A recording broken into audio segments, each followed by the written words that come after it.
નમસ્કાર. તમે સાંભળી રહ્યા છો આજના મુખ્ય સમાચાર. ગુજરાતમાં મોસમ વિભાગે ફરી ભારે વરસાદની ચેતવણી જાહેર કરી છે.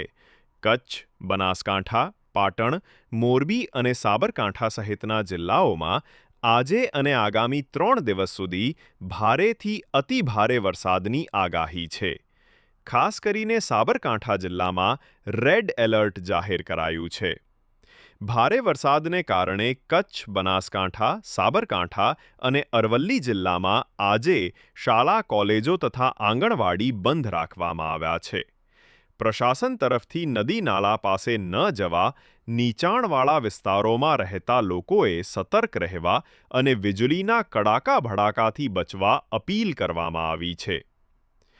ગુજરાતમાં મોન્સૂનનું માહોલ ફરી એકવાર ગંભીર બન્યો છે અને લોકોમાં ચિંતા સાથે સાવચેતી રાખવાની જરૂરિયાત વધી છે.